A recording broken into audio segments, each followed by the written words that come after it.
नमस्कार दर्शक बंधु मैंने स्वागत करुच्ची पुणी गोटे नुआ भिडियो जोटा कि सुभद्रा योजनार आग को मिलूवा तृतीय किस्ती मिलवाक जाऊँगी से विषय में बहुत बड़ अपडेट आसी से विषय आज भिडियो माध्यम सब आलोचना करवा।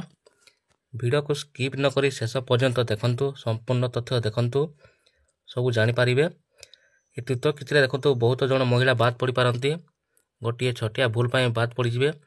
तो क्यों महिला माने ये योजनार लाभ पाइपर, क्यों महिला मैंने योजना बाद पड़े से विषय सब आलोचना करवा। ता पूर्व सांग मैंने आम चैनल आप नुआ आसी चैनल टी सब्सक्राइब कर सब्सक्राइब रखु, ता सहित नोटिफिकेशन बेल आइकन दबाई ऑल कर दिंतु। जितेबाला नुआ नुआ अपडेट देवु सर्वप्रथमे आम नोटिफिकेशन आपन पाखु पहुँची पार। आसंता मास अगस्ट 9 तारिख में मिलवाक जाऊँगी सुभद्रा योजनार तृतीय किस्ती, जोटा कि सुभद्रा हिताधिकारी बहुत भल खुशी खबर आसी। तो क्यों महिला मैंने योजना देखंतु लाभ पाइपर, क्यों महिला मैंने योजना बाद पड़े से विषय सब कहि। तो देखंतु जो माँ भौणी मैंने आज पर्यंत सुभद्रा योजनार गोटे किस्ती पाई ना, जोटा कि प्रथम किस्ती मिल सारी, द्वितीय किस्ती मिल सारी और मिल जाऊँगी तृतीय किस्ती मिलवाक जाऊँगी। तो प्रथम किस्ती द्वितीय किस्ती देखो चतुर्थ पर्याय जाए महिला मैंने पाई। क्यों महिला मैंने पाई देखंतु जो महिला मैंने ये सुभद्रा योजना जो गाइडलाइन पालन करते, जो योग्यता मानदंड पूरण करते से योजना लाभ पाइपर। जो महिला मैंने सरकार योग्यता मानदंड पूरण करूँ से योजना बाद पड़ जाते।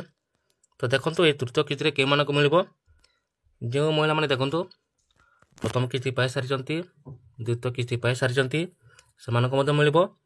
जो महिला मैंने देखो गोटे भी किस्ती पाई ना, जोटा प्रथम किस्ती मिल नथिबो, द्वितीय किस्ती मिल नथिबो, सेमानको मध्य ये योजना लाभ पाइपर। प्रथमे जानी रखु जे ये सुभद्रा योजना कौन, ये सुभद्रा योजना रे क्यों मैंने सामिल पारिबे।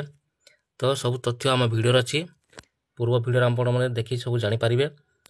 देखो तो सुभद्रा योजना कौन, क्यों मैंने लाभ पाइपर, क्यों मैंने योग्य हे, क्यों मैंने अयोग्य, सब डिटेल दिखाई। तो देखो ये तृतीय किस्ती देखो सांग मैंने क्यों महिला मैंने 15,000 टंका लाभ पाइबे। जो महिला मैंने देखु एवं मध्य कौन सी किस्ती पाई ना, जोटे प्रथम किस्ती पाई नथिबे, द्वितीय किस्ती पाई नथिबे, ये तृतीय किस्ती देखो से 15,000 टंका पाइपर। देखो क्यों मैंने योजना बाद पड़ जाए, जी मैंने सरकार जो गाइडलाइन अच्छी जदि से पालन करुवे ये योजना बाद पड़ जाए। तापर देखो जो महिला मान देखो बैंक अकाउंट जदि आधार लिंक नथिबो ताहले योजना बाद पड़ जाए। जो महिला मैंने देखो डीबीटी लिंक नथिबो से बाद पड़ जाए, और एनपीसीआई लिंक जदि नथिबो से माने भी बाद पड़ जाए। जो महिला मैंने आवेदन करिसंती देखंतु सेमानकर आधार कार्ड रे मोबाइल नंबर मध्य लिंक थिबा दरकार, एवं बैंक पासबुक रे देखंतु निज निज अकाउंट नंबर मध्य निज निज मोबाइल नंबर लिंक थिले देखंतु ये योजना आपण बाद पड़ी पारिबे नहीं, आपण ये योजना लाभ निश्चय उठाई पारिबे। सरकार तरफ मिलुवा प्रतिटी योजना देखंतु समस्त हिताधिकारी मैंने गोटे गोटे छटिया छटिया भूल देखंतु बाद पड़ जाती। तो से सब को आपण मैंने ध्यान देवाक पड़ो। जो भूल गुड़ाक मुझे कहली देखंतु निज निजर डीबीटी लिंक कराई नियंतु, एनपीसीआई लिंक कराई नियंतु निकटस्थ सीएससी सेंटर को जाए किंबा मोसेवा केंद्र किंबा निज निजर निकटस्थ बैंक को जाए आपण मैंने डीबीटी लिंक कर नियंतु। तापर आपण मैंने योजना लाभ पाई पारिबे, जोटा कि एकाथरक आपण को 15,000 टंका मिलिबो, जोटा कि बहुत बड़ खुशी खबर समस्त सुभद्रा हिताधिकारी महिला मानक पई। एवं जो छात्री माने 21 वर्ष हो सारी से आवेदन करदे देखो ये योजना लाभ पाइपर, एकाथरक से 15,000 टंका लाभ पाइपर।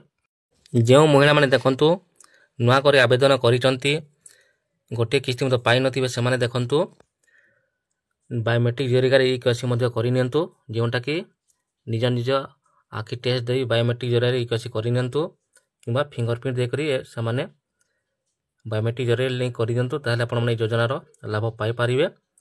और मेन जिनिस होची देखंतु निज डीबीटी लिंक निहाती आपण करबा दरकार, तापर जे आपण माने योजनार लाभ पाई पारिबे। निज आधार नंबर देखंतु फोन नंबर मत लिंक कर दिंतु अति शीघ्र। जुलाई मास चली अगस्ट 9 तारिख मिलवा जाऊँगी तृतीय किस्ती, ता पूर्व सब सठिक भाव आपण मैंने बायोडाटा सब सठिक कर आपण मैंने योजनार लाभ पाई पारिबे।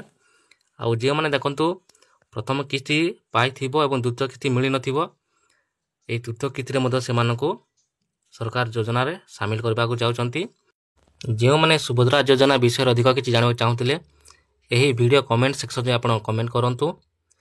ତୃତୀୟ କିସ୍ତି ମିଳିବାକୁ ଯାଉଛି ଆସନ୍ତା ମାସ 9 ତାରିଖରେ। ତ ଦର୍ଶକ ବନ୍ଧୁ, ଆଜିର ଭିଡ଼ିଓରେ ଏହି ଛୋଟିଆ ଅପଡେଟଟି ଥିଲା। ଆମ ଚ୍ୟାନେଲ ଆପଣ ନୂଆ ଆସିଛନ୍ତି, ଏବେ ଚ୍ୟାନେଲଟି ସବସ୍କ୍ରାଇବ୍ କରିଦେଲେ ସବସ୍କ୍ରାଇବ୍ କରି ରଖନ୍ତୁ। ତା ସହିତ ନୋଟିଫିକେସନ୍ ବେଲ୍ ଆଇକନ୍ ଦବାଇ ଅଲ୍ କରିଦିଅନ୍ତୁ, ଯେତେବେଳେ ନୂଆ ଅପଡେଟ୍ ଦେବୁ ସର୍ବପ୍ରଥମେ ଆମ ନୋଟିଫିକେସନ୍ ଆପଣଙ୍କୁ ପହଞ୍ଚି ପାରିବ। ଥ୍ୟାଙ୍କ ୟୁ, ନମସ୍କାର, ଜୟ ଜଗନ୍ନାଥ।